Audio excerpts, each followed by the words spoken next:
आज जब दफनाने के लिए कब्रिस्तान लाया गया तो मुख्तार के भाई अफजाल अंसारी और गाजीपुर के डीएम और एसपी के बीच बहस हो गई। इस बहसबाजी का एक वीडियो सामने आया जिसमें मुख्तार के भाई अफजाल डीएम और एसपी के साथ बहस करते हुए दिख रहे हैं। कहा यह जा रहा है कि प्रशासन की तरफ से सुरक्षा के मद्देनजर मुख्तार के परिवार से कहा गया था कि आप भीड़ जमा नहीं कर सकते हैं, धारा 144 लागू है। इस पर अफजाल अंसारी ने कहा आप मिट्टी डालने से किसी को नहीं रोक सकते हैं। इस वीडियो में भीड़ के बीच अफजाल अंसारी और गाजीपुर की डीएम और एसपी नजर आ रखे हैं। हजारों की तादाद में लोग जनाजे में पहुंचे मुख्तार अंसारी के, और उसी बीच की तस्वीरें आपको दिखा रहे हैं जहां डीएम और एसपी के साथ अफजाल अंसारी की बहस होती हुई नजर आई। हालांकि बाद में अफजाल अंसारी ने जब मीडिया से बात की तो उन्होंने कहा कि देखिए जो लोग हुड़दंग कर रहे थे ऐसा नहीं करना चाहिए, ये गलत चीज है। लेकिन ये उस वक्त की तस्वीरें आपको दिखा रहे हैं जब डीएम और एसपी से अफजाल अंसारी बहस करते हुए नजर आए। उन्होंने सीधे तौर पर कहा कि आप किसी को मिट्टी डालने से नहीं रोक सकते हैं। मुख्तार अंसारी को मिट्टी डालने के लिए अचानक वहां पर भीड़ जो है वो आउट ऑफ कंट्रोल होती हुई नजर आई।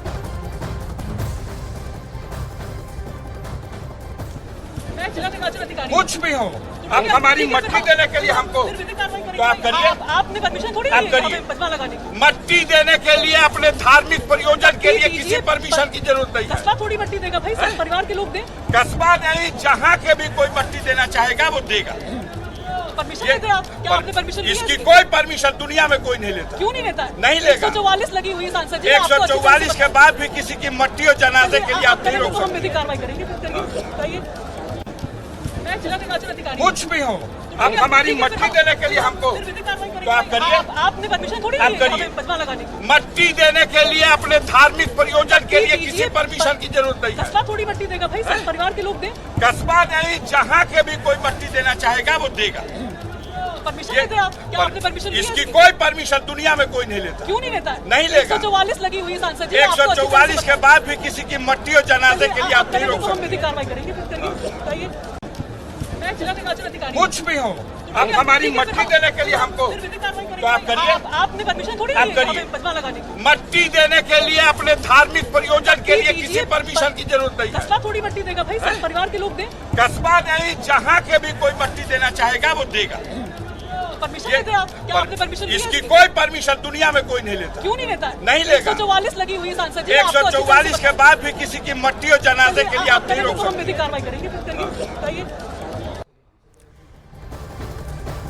और मुख्तार के जनाजे में जो हंगामा हुआ उसे लेकर आज पुलिस प्रशासन ने साफ कर दिया, शांति भंग करने वाले लोग बख्शे नहीं जाएंगे, सबकी पहचान वीडियो के जरिए की जाएगी।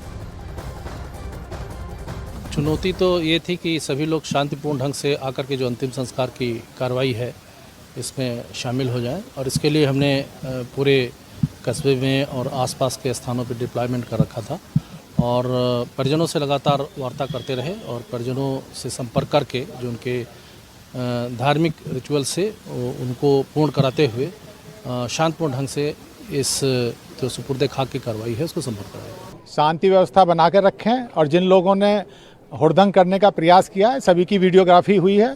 ऐसे लोगों को चिन्हित किया जाएगा जिनके द्वारा आचार संहिता का उल्लंघन करके किसी तरह की नारेबाजी की गई है, उनके विरुद्ध कार्रवाई की जाएगी। बाकी सब शांतिपूर्ण हो गया है।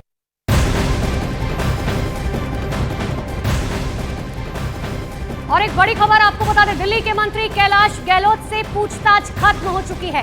कैलाश गहलोत से ईडी की टीम ने करीबन 5 घंटे तक पूछताछ की।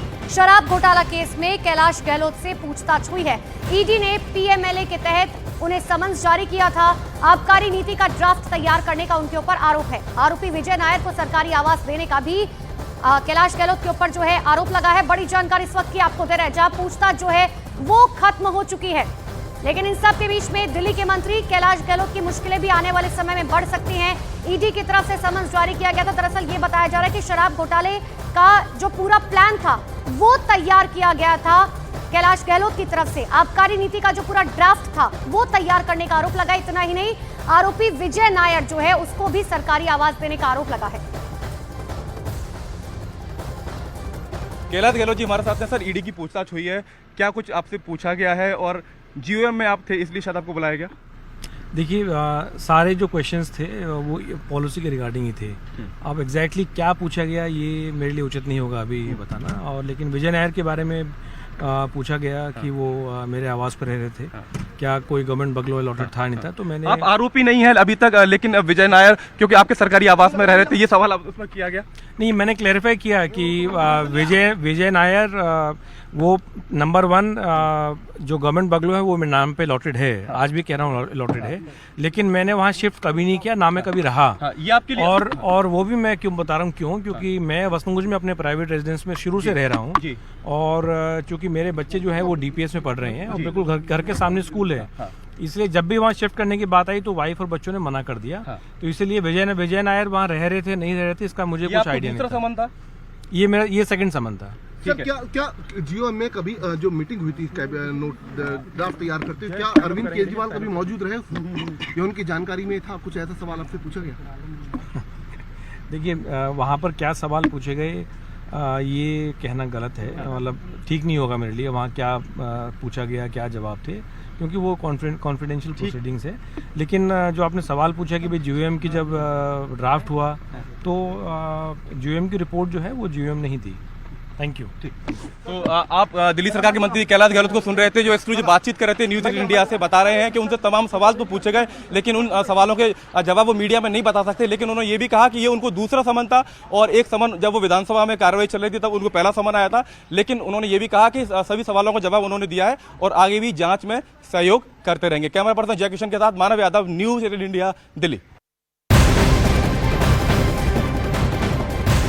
और एक और बड़ी खबर आपको बता दें, दिल्ली जल बोर्ड घोटाले केस में चार्जशीट दाखिल की जा चुकी है। जगदीश अरोड़ा, अनिल अग्रवाल को आरोपी बनाया गया है। कोर्ट में 8000 पेज की चार्जशीट दाखिल की गई है। सबसे बड़ी खबर इस वक्त की आपको दे रहे हैं, जल बोर्ड घोटाला मामले में चार्जशीट दाखिल की गई है। 8000 पन्नों की चार्जशीट जिसमें जगदीश अरोड़ा का नाम भी शामिल है। जगदीश अरोड़ा के साथ साथ अनिल अग्रवाल को इस पूरे मामले में आरोपी बनाया गया है। हालांकि ये पूरा मामला फिलहाल कोर्ट में चल रहा है, लेकिन इन सब के बीच में चार्जशीट दाखिल की जा चुकी है। 8000 पन्नों की एक चार्जशीट है जिसमें सबसे मुख्य आरोपी के तौर पर जगदीश अरोड़ा और अनिल अग्रवाल को बनाया गया है।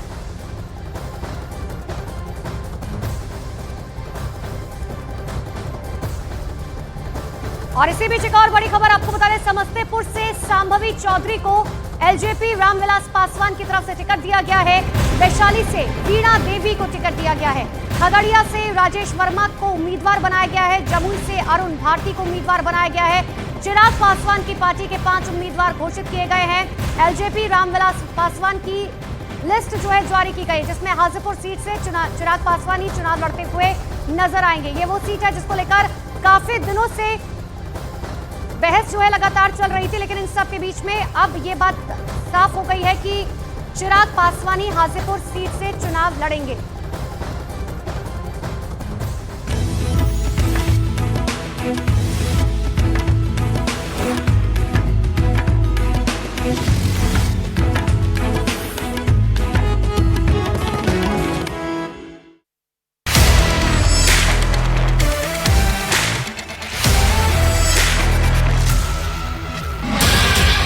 कहना चाहता हूं, 2013 का दंगा हमारे लिए कलंक का विषय है और इस सरकार ने कुछ नहीं किया।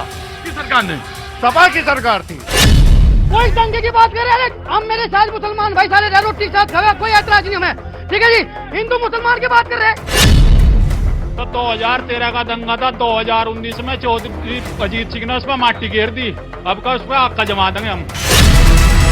किसी भी टाइम रात या दिन तूफान हो, किसी भी टाइम जिले के काम आवे, उसे कपिल देव कहते हैं। इन्हें कैसे पता कि 400 आएगी हमारी?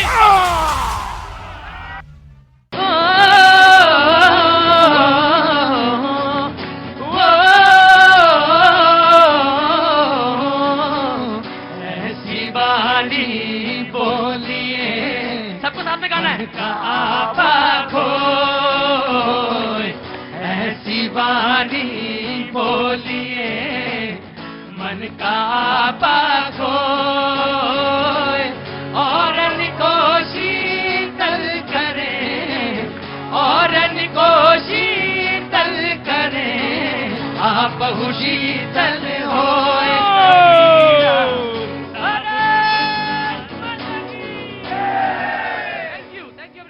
बहुत बहुत शुक्रिया, thank you so much Tulsidas. Dham park में आप सभी लोगों का बहुत बहुत स्वागत है।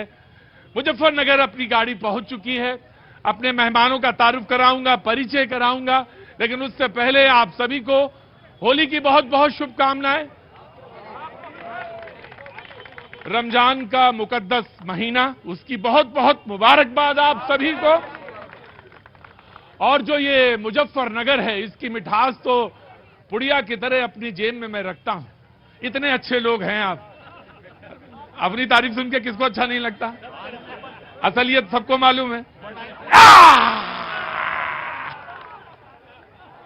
पूरे देश में चर्चा होती है आपकी, और जब चर्चा होती है तो पूरा देश हिलता है, थरथराता है आपसे। बहुत अच्छा लगता है मुझे मुजफ्फरनगर में। यकीनन मैं जब भी यहां आता हूं तो मुझे लगता है कि सच में ये शहर बहुत जीवंत है। और आज तो मैं जहां शो कर रहा हूं, मेरा बड़ा मन था यहां पे करने का शो, इस जगह पे। इत्तेफाकन आज यहां पे शो करने को मुझे मौका लगा, और महामृत्युंजय भगवान का जो घंटा है वो बज भी गया। बहुत बहुत शुक्रिया। पश्चिमी उत्तर प्रदेश में जब भी नाम होता है, ये जब भी बात होती है पश्चिमी उत्तर प्रदेश की, किसान की बात होती है, गन्ने की बात होती है, गुड़ की बात, एशिया की सबसे बड़ी मंडी गुड़ की, उसकी बात होती है, चर्चा आपकी होती है, आपके मिठास की चर्चा होती है, आपके तेवरों की चर्चा होती है। बड़े गजब के लोग हैं, बड़े जबरदस्त तेवर हैं। हाँ जी, नहीं, ट्रैक्टर की चर्चा होती है आपके, ट्रैक्टर की चर्चा है आपके। और हाँ जी, खड़े होइए। ट्रैक्टर यहीं चलते हैं जी। नहीं, मुझे मालूम है आदमी कम है, ट्रैक्टर ज्यादा है। नहीं, ट्रैक्टर भी तो नहीं है, आदमी भी तो नहीं है। अच्छा, उतना ही से काम चल जाता है। नहीं, हमें तो किसी ने बताया ट्रैक्टर ज्यादा है, आदमी कम है। ट्रैक्टर ज्यादा। अच्छा जी, जैसा दोगे हमारे मुजफ्फरनगर में। हाँ जी, खड़े हो। ये जो सरकार है, ट्रैक्टर तो घबरावे, आदमी नहीं घबराती है। अब देखो मुजफ्फरनगर जो है धीरे धीरे उठने लगा है। बोले ये सरकार घबरावे है। एक मुजफ्फरनगर की कहावत है कि जैसा नाच गाना वैसा ही तेरा फेरा। तो जैसा आप देंगे वैसा ही आपको मिलेगा। बाबूजी, थैंक यू सो मच। हाँ जी, जैसा नाच कूद वैसा ही बार फेर। हाँ जी, जैसा नाच कूद वैसा ही बार फेर। हाँ, जैसा नाच कूद वैसा फेर, यानी जैसा आप नाच कूद करेंगे वैसा ही आपका फेरा। मुझे मालूम है मुजफ्फरनगर के बारे में। सपा से प्रमोद त्यागी जी हमारे साथ आज मौजूद हैं, बहुत बहुत शुक्रिया प्रमोद जी। कांग्रेस से राकेश पुंडीर जी, बहुत बहुत शुक्रिया, thank you so much Rakesh ji. BJP से कपिल देव अग्रवाल जी, मंत्री हैं उत्तर प्रदेश सरकार में, बहुत बहुत शुक्रिया।